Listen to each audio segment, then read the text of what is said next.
Those are trout. On today's adventure, I desperately want to go catch a fish and cook it over a campfire. So today's outdoor adventure is gonna be a catch and cook up in the mountains somewhere. I found the creek and the road that I just glanced at on a map real quick. Now this is a small little creek, just a little creek, especially by my standards because I was raised in Alaska. But it is a beautiful little babbling brook. And when I was scoping out campsites, I pulled into every turnout I could, looking for a good one. In this deep, dark hole right here, I saw a fish. It zoomed away. And this is gonna make an excellent plunge pool because right now it's like 97 degrees, it's hot. So I'm gonna see if I can catch a fish. I'm gonna put the crawdad trap in. I'm probably gonna get in the water too.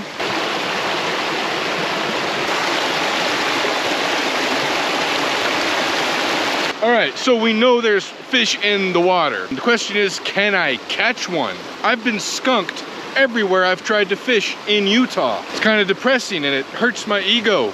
But I don't know if there's crawdads, so we're gonna put the crawdad trap in too. Got another pool right here and another pool right there. The fish like the calmer, deeper water as opposed to the rapids. For all those out there that don't fish, you're looking for a hole. And what a hole is where the water is not as swift and it's deeper. So, you know, that's what you're looking for in the river when you're reading the river, looking for fish.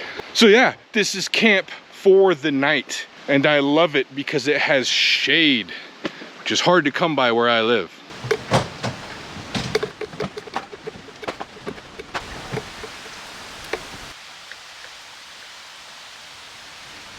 The other thing to consider about a camp spot by the creek is the volume. If you're sitting right on top of the creek, right on the shore, it's gonna be very loud. So I'm just back, I don't know, 50 feet max, probably less than that, with lots of vegetation, so it dulls the noise just a little bit.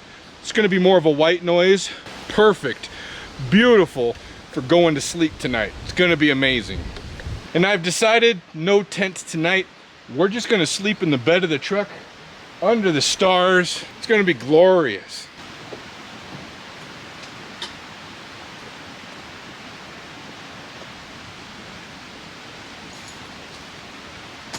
All right, I've got some absolutely putrid chicken in my crawdad pot, and I'm gonna toss it right down here.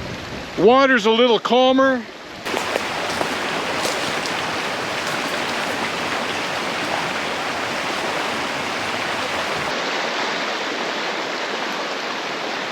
All right, with any luck, there'll be a bunch of crawdads hidden all under the rocks, all through here, and they're gonna smell that nasty chicken and come crawling in to my trap. Now, let's see if we can pull a trout out of that nice big deep hole. Trout fishing camp, catch and cook. Let's see if we can do this. But I have to cross to the other side of the stream because there's so many snags, so much branches on my side, but it's a lot cleaner fishing all over on that other bank.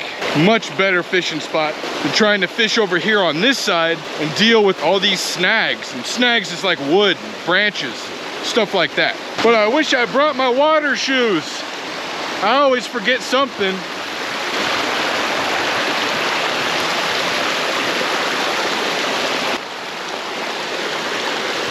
Yeah, right off that rock right there.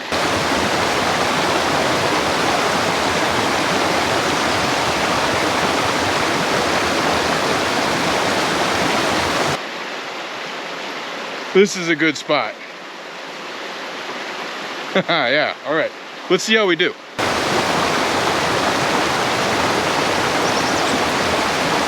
Never knowing what to use, that's the trial and error of it. And I'm fishing in a really exposed spot so they can see me, and they don't like that. So just by standing here, I'm gonna spook them, but at the same time, I gotta find the right lure to lure them in, to risk exposing themselves and grabbing my line.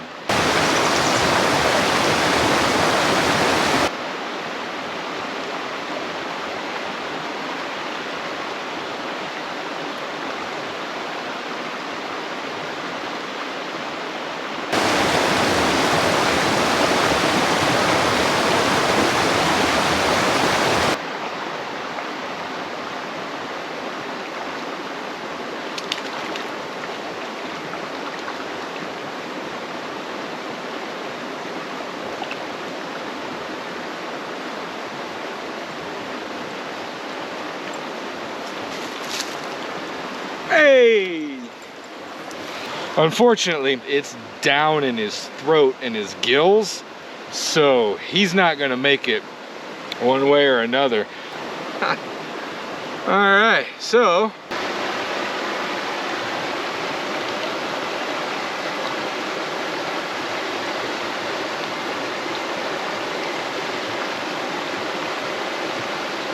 that was fun.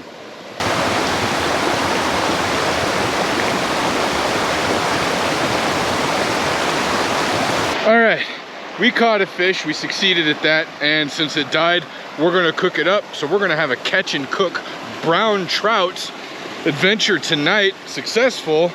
But because it's hot out and it's beautiful, and you can only do this in the summer, we gotta get in that water.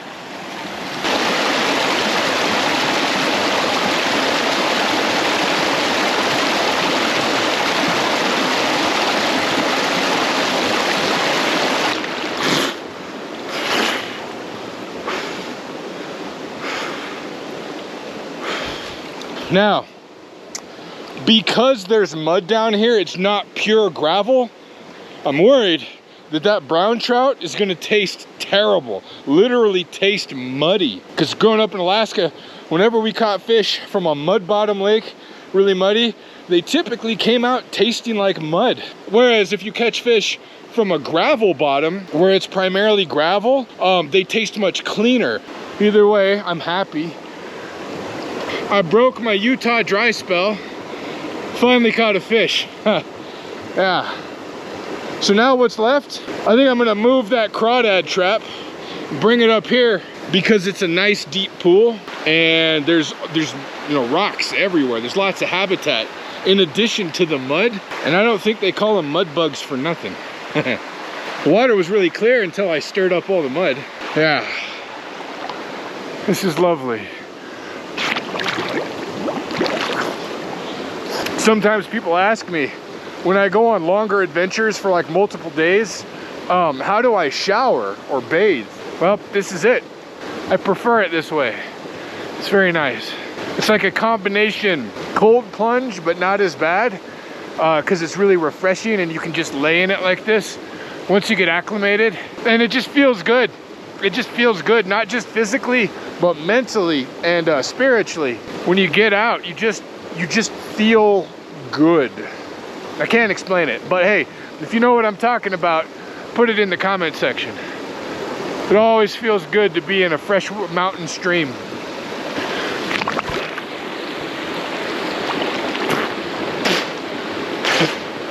Now we should go check the crawdad trap and decide if we should leave it there or move it here. I think this is better habitat because it's deeper and it's calmer, even though I kind of stirred it up real good. But they got lots of places to hide. They just crawl under rocks and hide. Yeah, this is nice.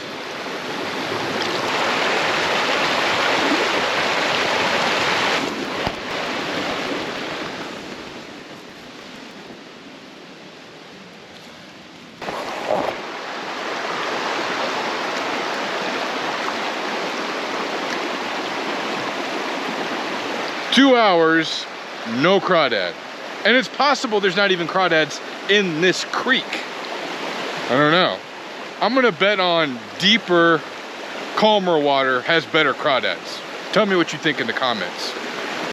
I also remember hearing once that crawdads were more active at night, more nocturnal when it comes to just feeding and activity.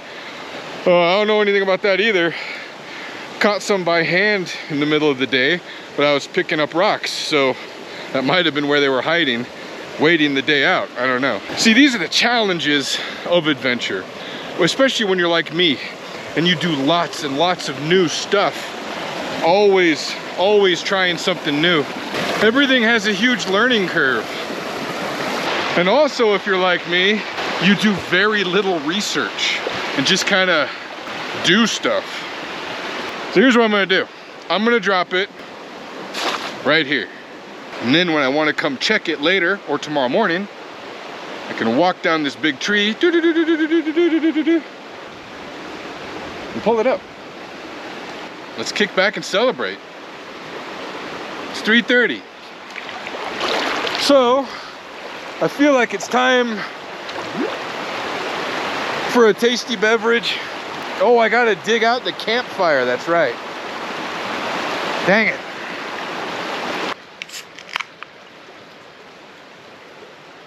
So I just walked upstream, just kind of around the bend, just to hang out, peaceful nature, and enjoy my surroundings. And I've seen several more brown trout cruising up and down through here. So I think I may have to go get the pole, see if I can catch a bigger one. It's a tricky area to fish though, because it's so overgrown and it's really shallow. Lots of snags.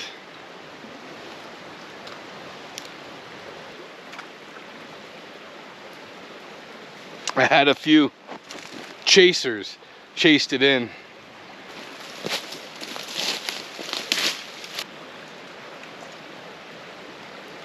This is what you call a sawmill sturgeon. Ha! All right, we got our fish on a skewer. It did not impale the way I was hoping it would. Dude, it is really hard to penetrate this skin. Like, these metal tips are sharp. It was very, very difficult to get them in. And at the end of it, this is how I got it. I wanted it butterflied so I could cook it better on the inside. But we're gonna make this work. Now, when it comes to cooking over a campfire, what you typically wanna do is cook over coals, which means you build a fire, burn a bunch of wood till you have a nice, good coal bed. And that gives you a good, consistent heat to cook over. Whereas when you're cooking over open flame like this, it's fluctuating and it's very difficult to regulate. So this is not ideal. This is not how you cook over a campfire, but it's how I'm gonna do it. But just for the record, you wanna cook over coals, not open flame. So there's that.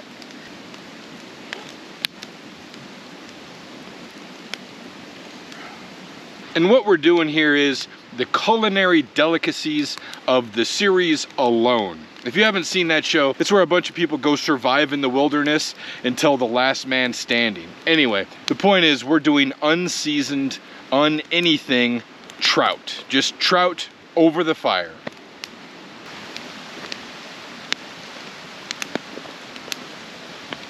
And yeah, this is gonna take a while, so I'll see you in like half an hour.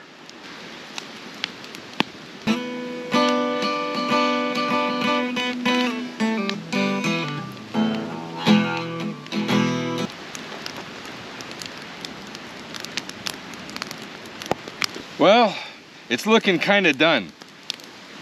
When it comes to freshwater fish, you want it to be more cooked over less cooked, because freshwater fish are way more prone to parasites and things like that, which is why you don't typically see trout at a sushi bar. It's usually all saltwater fish. So yeah, when you're cooking trout, make sure you cook it all the way. I might have gotten a little carried away. It's kind of a mess coming off my skewer. And surprisingly, it's still kind of moist, which makes me a little worried that I didn't cook it all the way through. As far as flavor-wise, it's fish. It's just fish. It's flaky. It's not unpleasant. It's not as bad as the tinned fish that I've been trying, because I follow a guy on TikTok called Tinned Fish Review, and this is actually better than some of the tinned fish that I've had recently.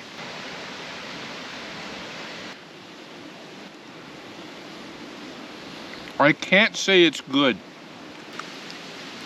So, all in all, just barbecued over the fire, straight up trout, no seasoning, charred on the outside pretty good. It's not bad. And I'm a guy that doesn't typically enjoy fish, although I recognize how good it is for you, so I've been eating it more and more lately. So yeah, this was a successful catch and cook solo trout fishing adventure.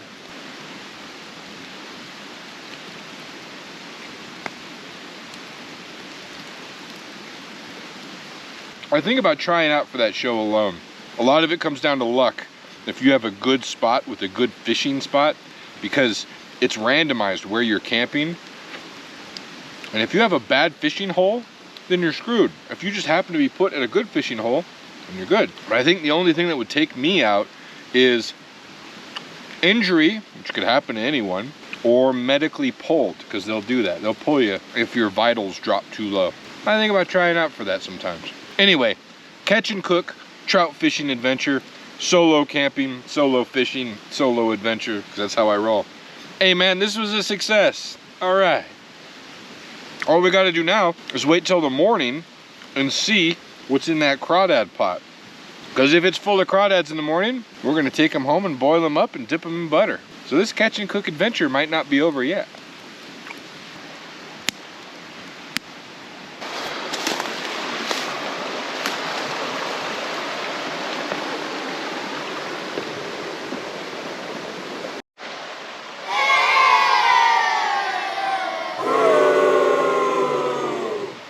Now that was a really fun experience. If you have an idea for an adventure that we should go on, please put it in the comment section. And if you're looking for some more adventure ideas, you can click one of these links and go to the page, because there's literally hundreds of other adventures going on there, and I hope to see you next time.